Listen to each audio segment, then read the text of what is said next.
서경진입니다. 스폰딜로 아트로패티의 이미징의 베이직스에 대해서 알아보도록 하겠습니다.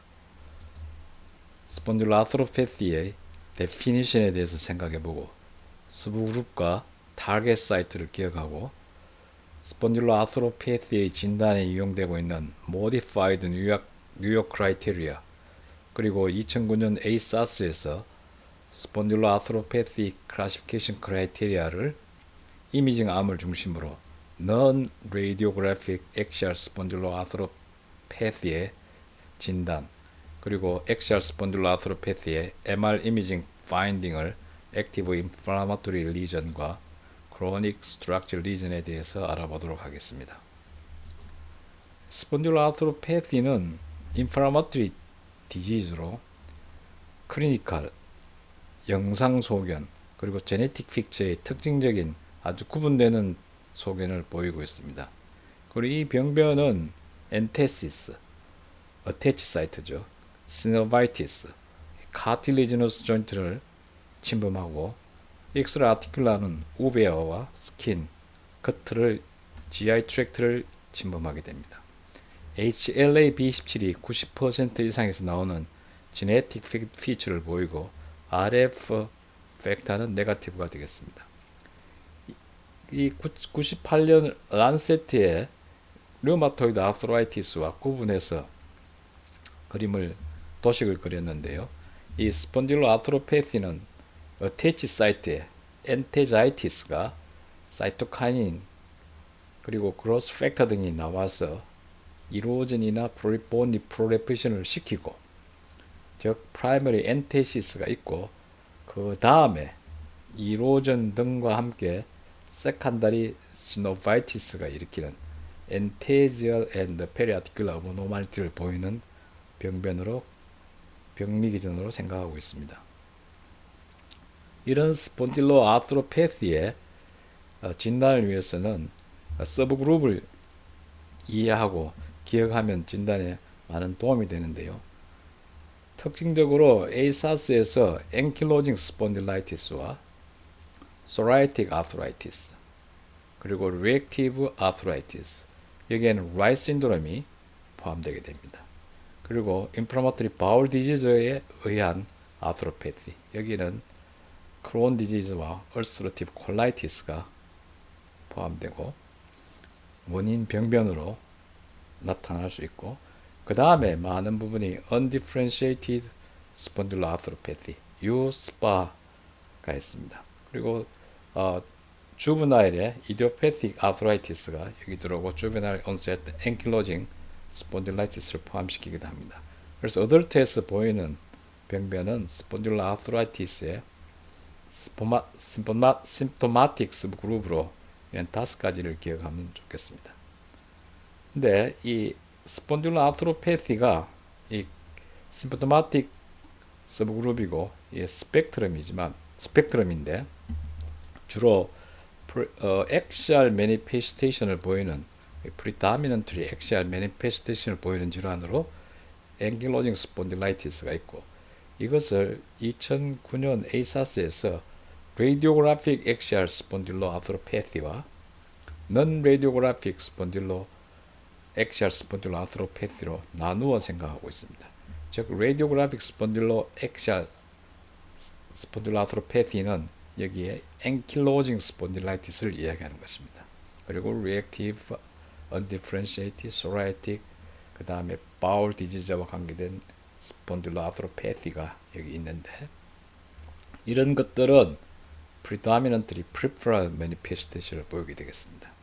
그럼 왜 이렇게 엑시얼과 peripheral 스폰딜로 아트로패티와 패티로 구분해서 생각하냐면 이 치료가 다르죠.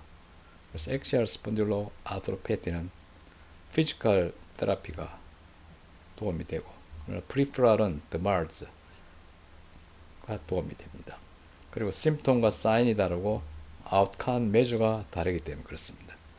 그래서 이 스폰딜로 아트로패티는 엑시얼 스폰딜로 아트로패티와 프리프랄 스폰딜로 아트로패티의 클리니컬 스펙트럼으로 구분해서 생각하시고 물론 여기는 오버랩되는 부분이 있습니다만은 엑시알 스폰딜로 아트로패티에는 레디오그래피에서 보이는 앵킬로징 스폰딜라이티스와 레디오그래피에서 진단되지 않는 the early stage의 non radiographic axial spondyloarthropathy 이 두 가지가 있다고 생각하시면 되겠고, 어덜트에서 peripheral spondyloarthropathy는 psoriatic, reactive, IBD에 의한 arthritis, 그 다음에 USPA가 여기에 있다고 생각하시면 되겠습니다. 그래서 이 표를 기억을 하시면 전체적으로 스폰딜로아트로패티를 이해하고 진단하는데 많은 도움이 될 것입니다. 이런 스폰딜로아트로패티를, 즉 앵킬로징 스폰딜라이티스를 진단하는 기준이 1984년에 Modified New York Criteria로 제안되었는데 아직도 많이 쓰이고 있죠. 여기에는 Radiology Criteria가 있고 Clinical Criteria가 있습니다. Radiology Criteria에 Clinical Criteria 3개 중에서 Inflammatory Back Pain, Lumbar Spine Limitation of Motion, Chest Dysfunction의 Limitation 중에 하나가 있으면은 앵킬로징 스폰딜라이티스로 진단할 수가 있습니다. 여기에 Radiology Criteria는 그 Modified New York Criteria에서 제안한 그레이드 2 이상이 2개가 있거나 그레이드 3, 4는 한쪽만 있어도 되는 것으로 되어 있습니다. 그러면은 이 그레이드 2와 그레이드 3, 4를 판단할 수 있어야 되는데 여기에 대해서 말씀을 드리겠습니다. 이 Modified New York Criteria, 그 다음 SASSS에서 그레이드 0에서 4까지 0, 1, 2, 3, 4로 5단계로 분류를 했습니다. 5가지 그레이드로 나누었고, 당연히 그레이드 0는 정상, 그레이드 4는 어드밴스드에서 앵킬로시스가 완전히 일어난 경우를 이야기하게 되고 1, 2, 3가 있죠. 그런데 이 그레이드 0에서 4, 5단계로 나눈 그레이딩에 일반적인 룰이 있습니다.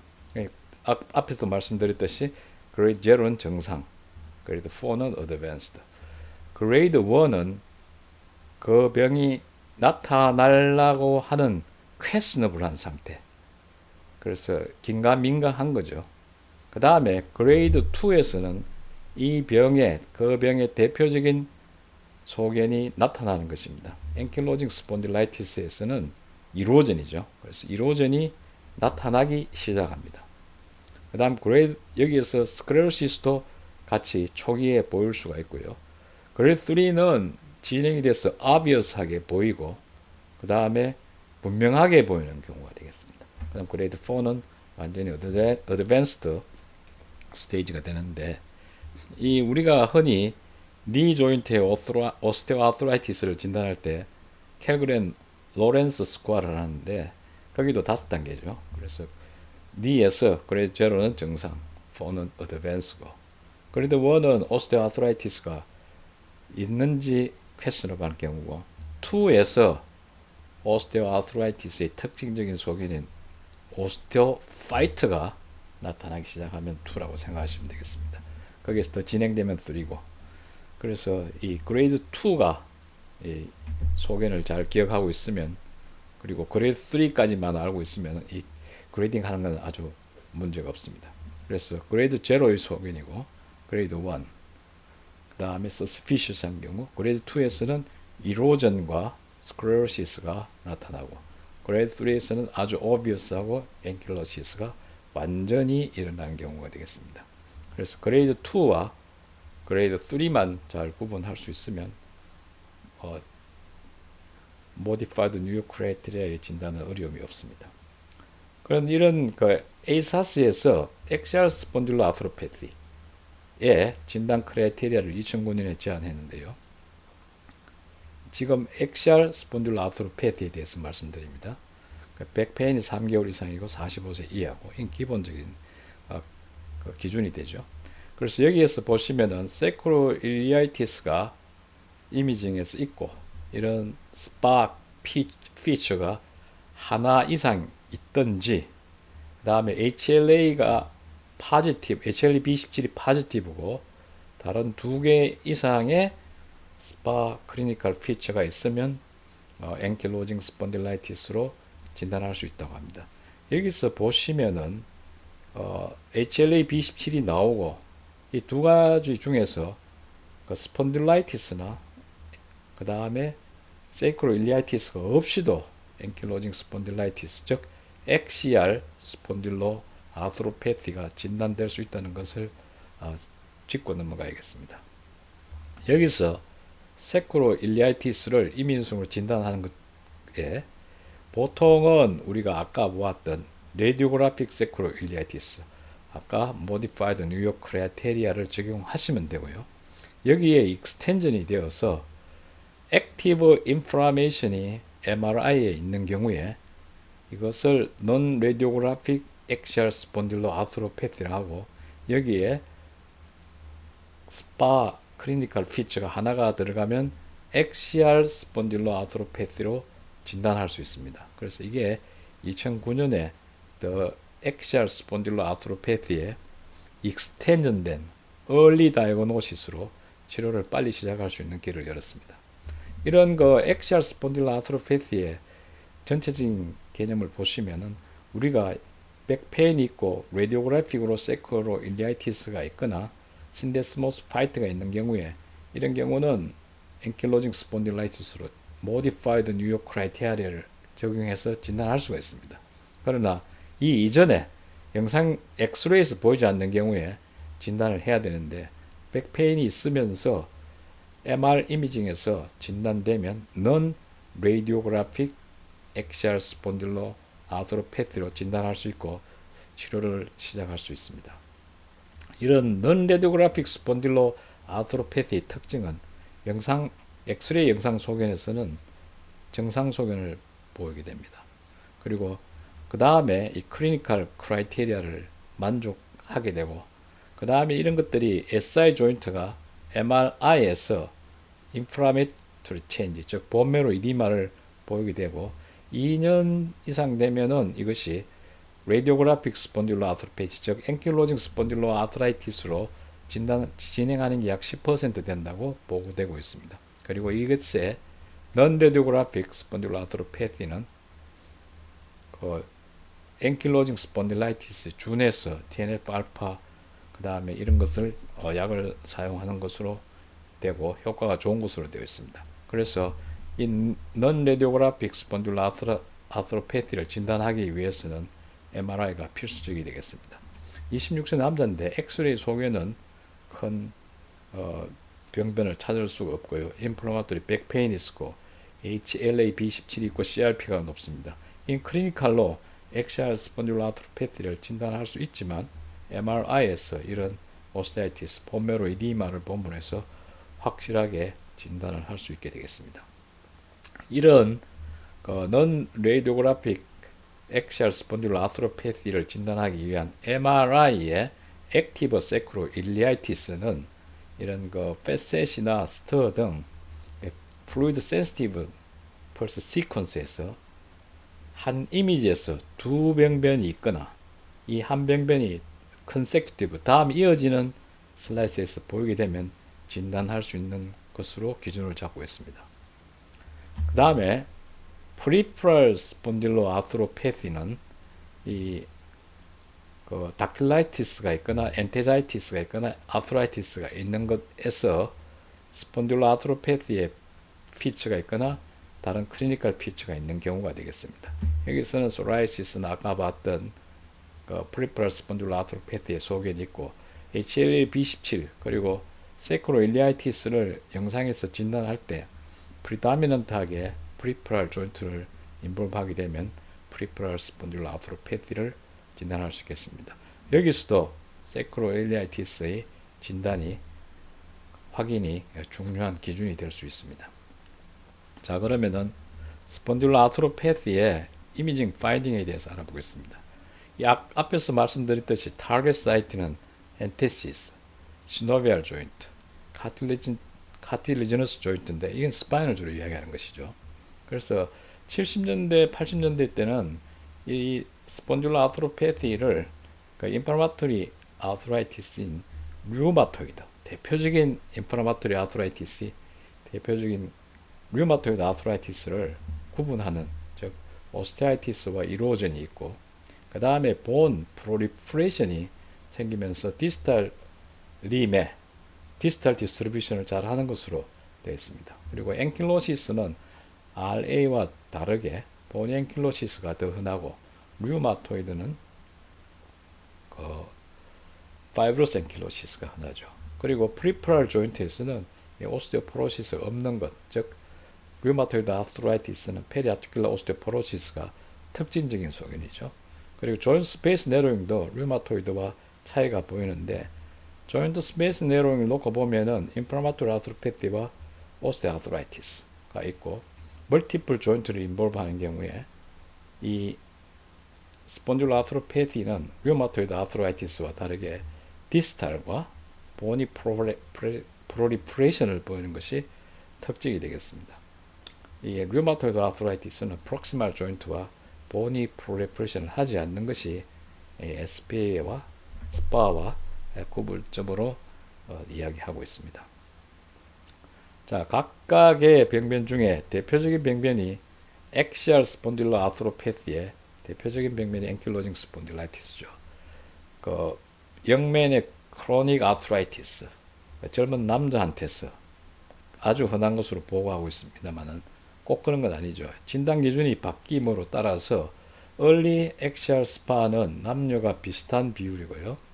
앵킬로징 스폰딜라이티스로 진행된 경우도 예전에는 10대 1 정도 이상으로 남자가 많은 것으로 보고되어 있는데 7대 3 정도로 보고하고 있습니다. 그리고 바이라데럴 세클로 인디알티스인데 영상 속에는 시메트릭하는 것이 특징이고 뱀부 스파인을 만들고 HLA-B17이 나오면 더 좋은 것으로 되어 있죠. 이 앵킬로징 스폰딜라이티스의 빈도는 그렇게 많지 않습니다. 그러나 병이 특징적이고 치료에 효과가 있기 때문에 진단을 하는 것이 중요하죠. 전체적인 파퓰레이션에서는 한 1% 내외 정도가 되겠고 앵킬로징 스폰딜라이티스는 한 0.1%에서 0.2% 사이 정도가 되겠습니다. 이런 앵킬로징 스폰딜라이티스가 있는 환자들이 크로닉 디지즈이기 때문에 많은 스트레스를 받는 경우가 있는데 이 대표적인 앵킬로징 스폰딜라이티스를 알았던 유명인으로는 이집트의 람세스 2세가 앵킬로징 스폰딜라이티스라고 미라에서 확인되었습니다. 그래서 문헌에 의하면은 90세 이상 살은 것으로 생각되고 자식은 30명에서 약 100명 정도 될 거라고 추정하고 있습니다. 그러나 그것이 발표됐을 때는 1930년대죠. 카나다 그룹에서 데피니트하게 이야기를 보고를 했기 때문에 그렇게 알려져 있는데 그 후에 프랑스에서 다시 조사를 한 결과 이 람세스 2세는 앵킬로징 스폰딜라이티스보다는 DC, 디퓨즈 이디오패틱 스켈레탈 하이퍼로스토시스일 것이라고 이야기를 하고 있고 지금도 디베이트가 있습니다. 어쨌거나 젊은 남성이 앵킬로징 스폰딜라이티스로 치료를 받을 때 많은 고민을 하면 람세스 2세를 저는 이야기를 해주고 있습니다. 또 재밌는 것은 1939년 레디알러지에 보고된 논문인데요. 이 앵킬로징 스폰딜라이티스를 마리 스트룸펠 베크루 디지즈라고 했고요. 이 논문에서는 앵킬로징 스폰딜라이티스의 early diagnosis의 세이크로일리악 체인지 이 퓨전되는 것이 early 소견이라고 보고 있습니다. 물론 이 뱀부 스파인 오기 전에 오는 소견으로 이 당시에는 early로 볼 수 있지만 이렇게 앵킬로시스가 와버리면 우리는 어드밴스 스테이지 4로 보는데 39년도에는 early 디지즈로 진단된 것 같습니다. 이런 앵킬로징 스폰딜라이티스의 특징적인 위치가 세이크로일리아이티스고 그 다음에 오는 것이 스폰딜라이티스죠. 그래서 이 T10에서 12 사이의 특기자로는 이 바디 코너에 이로전 인플라메이션이 있는데 이것은 애눌러스 파이브로스와 ALL 그리고 PLL에서 먼저 생기죠. 그리고 엔테자이티스가 생기고 볼테르바디의 이로전이 생기게 됩니다. 그리고 스크레로시스가 생기는데 우리가 샤이니 코너 사인이라고 그러고 그 다음에 ALL과 볼테브로 사이에 본이 프롤리프레이션이 오는 것을 우리가 신데스모파이트, 그리고 본 바디가 스퀘어 컨투어를 보이게 되겠습니다. 이런 컨투어의 체인지를 이해하시면은 전체적인 영상 소견을 기억하기 편하신데, 볼티블 바디는 이렇게 엔테리어 쪽에 컨케비티를 보이게 되죠. 그러나 인플라메이션이 생기면서 오스테아이티스가 생겨서 여기 이로전이 생기고 다시 프롤리프레이션이 같이 있으면서 이렇게 스퀘어 바디를 가지게 됩니다. 여기 보면 이로전이 생기고 있는데 진행되었을 때 스퀘어링 바디를 보이고 샤이니 코너 사인을 보는 것을 알 수가 있겠습니다. 특히 MR에서 MR 코너 사인이라고 레디알러지의 서울대학교의 홍성환 교수와 김나라 교수가 같이 보고를 하셨는데, 이런 MR 이미지에서 코너에 T1이나 T2에서 샤이니 희게 보이는 것을 로마누스 리전, 즉 모딕 체인지 2죠. 팻 체인지가 있고 아까 말씀드린 대로 thoraco lumbar 정신에 잘 오는 것입니다.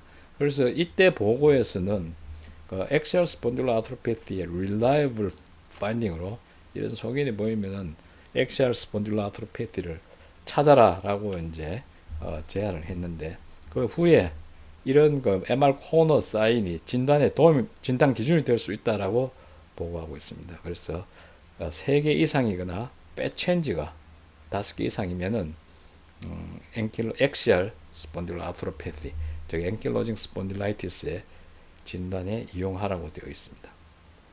그 다음에 이제 이 엔테시스가 진행됨으로 해서 얼리 체인지에서는 애눌러스 파이브로수스의 아우터 레이어부터 시너하게 생기게 되는데, 진행됨으로 해서 ALL의 오시피케이션에 와서 이렇게 범피하게 볼 수도 있습니다. 그러나 다른 디제너티브 체인지와 다르게 디스크 스페이스는 유지되어 있는 것이 일반적입니다.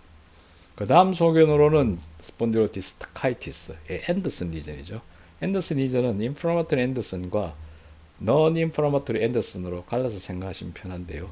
인플라마토리 앤더슨은 디스크 스페이스의 디펙트나 엔더 플레이트 이레귤라리티를 보이는 경우, 그리고 이 디스크 스페이스가 내로잉 되거나 와이딩 되는 경우를 인플라마토리 앤더슨으로 보시면 되고요.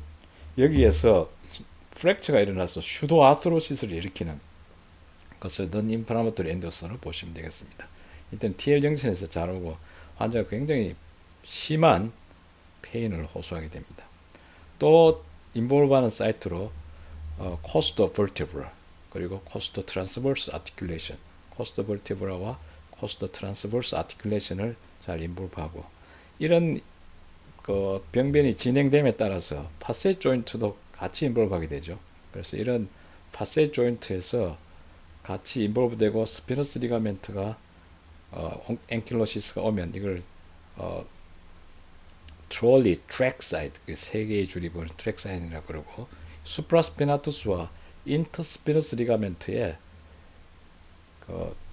프리다미넌트하게 앵킬로시스가 오면 데글 사인이라고 붙이고 있습니다. 이런 경우는 아주 진행된 상태이기 때문에 이런 게 있다는 정도로 하시면 되겠고, 또 프리프럴 조인트와 다르게 엑시알 조인트에서는 오스테오포로시스가 옵니다. 그래서 오스테오포로시스에 의한 소견들을 스파인에서 볼 수가 있겠습니다. 그리고 또 아틀란트 엑시알 서브렉세이션과 앵킬로시스를 류마토이드와 마찬가지로 볼 수 있는데, 류마토이드와 다르게 이렇게 앵킬로시스가 시비하게 같이 동반되는 경우가 많습니다. 자, 엑시알 스폰딜로 아트로패티의 MRI 소견을 에이사스와 오메렉트에서 컨센수스를 형성해서 정리를 했는데요. 이 정리가 되는 이유는 앵킬로징 스폰딜라이티스를 진단하기 위해서, 엑시알 스폰딜로 아트로패티를 진단하기 위해서 MRI가 많이 이용되고 있죠. 그래서 특히 SI 조인트를 이벨리에이션 하는 경우가 많은데요. 이때는 인플라마토리 체인지와 스트럭처럴 체인지로 갈라서 판독을 하시는 게 필요하겠습니다. 그래서 인플라마토리 체인지 4가지 소견, 그 다음에 스트럭처럴 체인지의 4가지 소견, 그리고 스파인은 인플라마토리 체인지의 5가지, 그리고 스트럭처럴 체인지의 4가지. 이 앞에서 다 우리가 보아왔던 레디오그래프와 MRI 소견들을 전체적인 그 부분으로 정리했다고 생각하시면 되겠습니다. 특히 이 인플라마토리는 MRI에서 진단되는 소견이기 때문에 MRI를 하는 경우에 이런 부분에 대해서 유의해서 판독하셔야겠습니다. 살펴보게 되면은 SI 조인트의 인플라마토리는 본메로 이디마, 오스테아이티스, 시노바이티스, 엔테자이티스, 캡슐라이티스가 있고, 스트럭처럴 체인지는 서브콘드랄 스클레로시스, 이로전, fat deposition, 앵킬로시스. 스파인에서는 인플라마토리 체인지로 스폰딜라이티스, 스폰딜로디스카이티스, 파셋 조인트, 코스트 벌티브랄, 엔테자이티스가 스파이널 리가멘티스 있는 5가지가 있고, 그 다음에 스트럭처럴 체인지는 패티 체인지, 이로전, 신데스모 파이트, 앵킬로시스가 있겠습니다. 하나하나 살펴보면은 액티브 인플라마토리 리전이 SI 조인트에 있는 경우는 이 본메로 이디마, 오스티아이티스죠. 그 다음에 캡슐라이티스, 시노바이티스, 여기에 하이 시그널 인텐시티가 보이는 이런 부분이 시노바이티스를 판단하시면 되겠습니다. 그 다음에 엔테자이티스는 캡슐라이티스와 또 같이 중복되는 내용인지 싶은데 이 앞쪽이 그 다음 뒤쪽에 이렇게 엔테자이티스가 있는 경우에 판독하시면 되겠습니다. 물론 이 환자는 이넨스에서 캡슐라이티스를 볼 수가 있는 것이죠.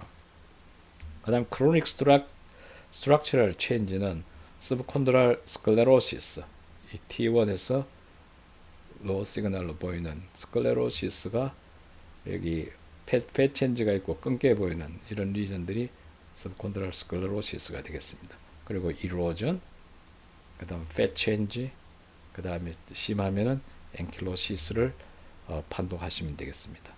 그 다음에 이제 스파인에서도 마찬가지인데요. 여기 보시면 스폰딜라이티스에 그 다음에 스폰딜로디스카이티스, 파셋 조인트, 코스트 벌티브랄, 그 다음에 다른 스파이널 리가멘트의 엔테시스를 판독하시면 되겠습니다. 크로닉 스트럭처럴 체인지는 패티 디포지션, 이로전, 그 다음에 신데스모 파이트, 앵킬로시스 이런 것들이 라디오그래프의 소견들이 MRI로 넘어온 것도 있다고 생각하시고 또 MRI에서만 진단할 수 있는 소견이 구분해서 기억하시면 되겠습니다. 자, 지금까지는 엑시얼 스폰딜러 아트로패티를 말씀드렸고 프리퍼럴 조인트를 주로 인볼브하는 프리퍼럴 스폰딜러 아트로패티에서는 이런 젊은 사람이 조인트 아트라이티스, 즉 디제너티브 체인지 소견을 일부 가지면서 오스테오파이트라든지 프리프레션이 많고 엔테자이티스를 보이면 반드시 스폰딜러 아트로패티를 생각해야 되겠습니다. upper extremity, 숄더에서 이렇게 휴메러스에 디펙트가 있으면서 프리프레션이 있고 스크로시스가 일부 보이는 해체 사인이라고 그러죠. 이것이 보이면은 뭐 패토고노믹하다고 보고되어 있습니다만은 프리퍼럴 조인트의 소견이 되겠습니다. 각 병변을 이렇게 그 클리니컬 구분해서 살펴보도록 하겠습니다. 먼저 소라이틱 아스트라이티스는 소라이티스의 약 한 5%에서 보이고 때로는 아스트라이티스가 있고 스킨 리전을 볼 수 있다고 합니다.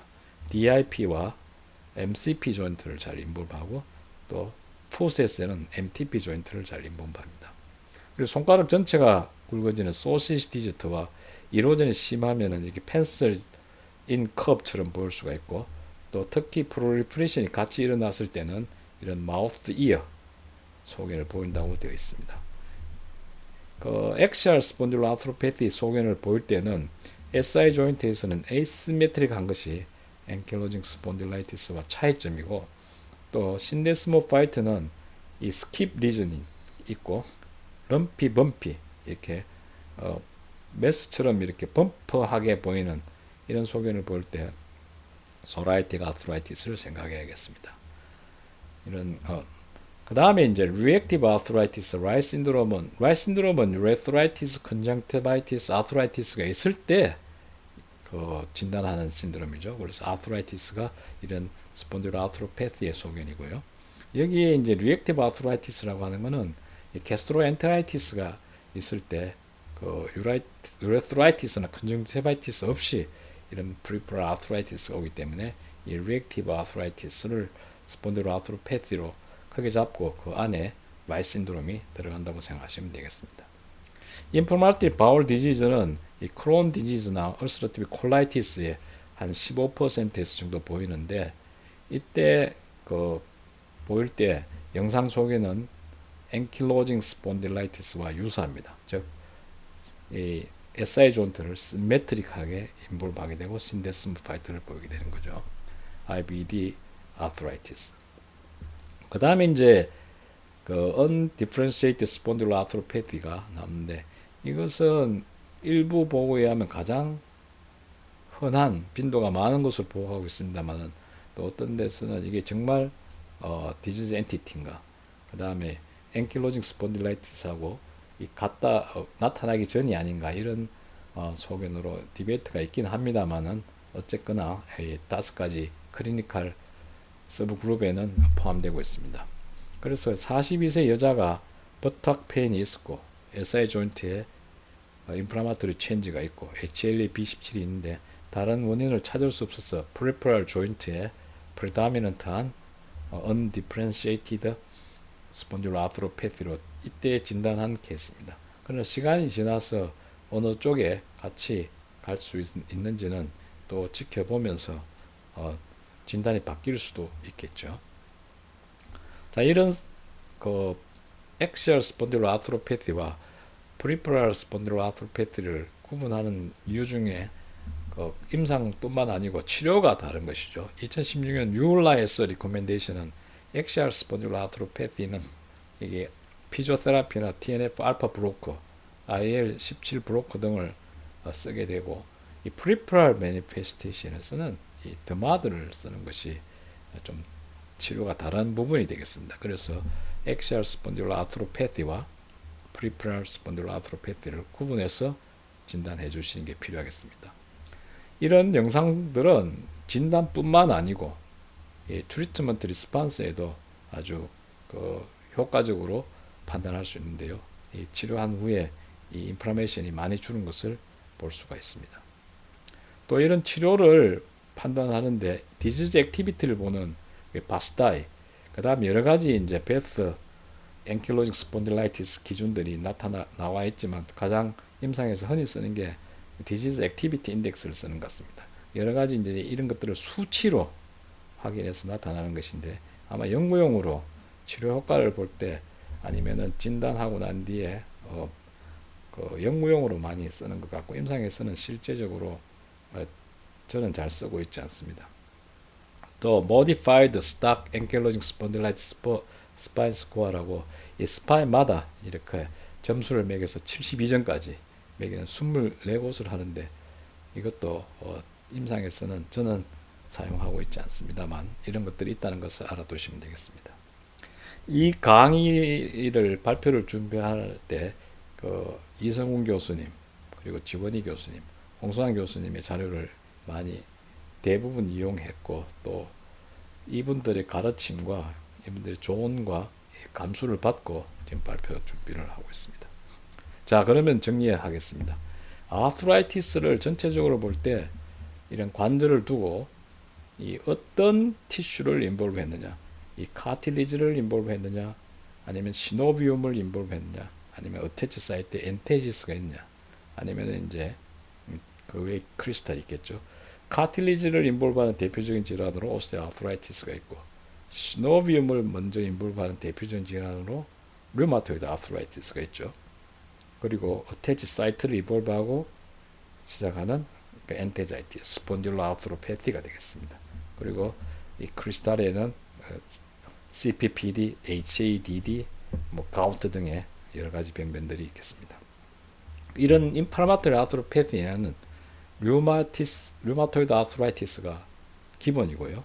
여기에 이제 그 스폰딜로 아트로패티가 있는데 스폰딜로 아트로패티는 엑시알 스폰딜로 아트라이티스와 프리프랄 스폰딜로 아트라이티스로 구분해서 생각하시는 게 편하겠습니다. 그래서 이 엑시알 스폰딜로 아트로패티에는 non radiographic 엑시알 스폰딜로 아트로패티가 있고 또 영상에서 진단할 수 있는 앵킬로징 스폰딜라이티스로 구분해서 진단하시면 되겠습니다. 그리고 스폰딜로 아트로패티는 프리프랄 스폰딜로 아트로패티는 앞에서 본 5가지의 임상 그룹으로 생각하시고 아니면은 그 임상 그 정보가 없다면은 프리프랄 스폰딜로 아트로패티로 진단하시면 되겠습니다. 자, 정리하겠습니다. 스폰딜로 아트로패티는 HLA B27로 서브그룹이 엑시얼과 프리프랄, 엑시얼에는 2가지, 프리프랄은 5가지가 있다고 생각하시고 타겟 사이트는 세 군데에 집중적으로 진단이 되고 모디파이드 뉴욕 크라이테리아 이해하실 것으로 생각되고 2009년에 ASAS의 이미징암에 의한 non-radiographic axial spondyloarthropathy의 진단 기준을 기억하셔야 되겠습니다. 그리고 axial spondyloarthropathy MR 파인딩의 active inflammatory lesion, SI 조인트와 vertebral body를 구분해 생각하시고 inflammatory lesion과 structural lesion으로 구분해 생각하시면 이런 얼룩덜룩한 소견들이 다 판독에 들어가면 좋겠습니다. 자, 케이스 3개를 보면서 마무리를 하겠습니다. 19세 남자가 인플라마토리 백페인이 있고 이 19세 남자, 젊은 남자의 반드시 스폰딜로 아트로패티를 생각해야 되겠죠. 여기서 보시면은 뭐 이로전과 스크lero시스와 조인트 스페이스 와이딩이 있으니 이게 obvious하게 modified New York criteria의 3에 포함되고 양쪽 다 있으니 이것은 앵킬로징 스폰딜라이티스로 진단할 수 있습니다. 이건 지원희 교수님이 연수교육 때 발표하셨고 저한테 주신 슬라이드인데 이 3장의 케이스가 요약이 잘 되어 있습니다. 두 번째 케이스는 38세 남자가 인플라마토리 백 페인이 있으면서 HLA-B27이 포지티브고 CRP가 올라가 있습니다. 이것으로 엑시얼 스폰딜로 아트로패티를 진단할 수가 있습니다만은 엑스레이에서 라디오그래피에서는 네거티브입니다. 그러나 MRI에서 두 슬라이스에서 한쪽에 이 오스테아이티스 즉 본메로 이디마가 보이기 때문에 이건 non-radiographic axial spondyloarthropathy로 진단할 수 있습니다.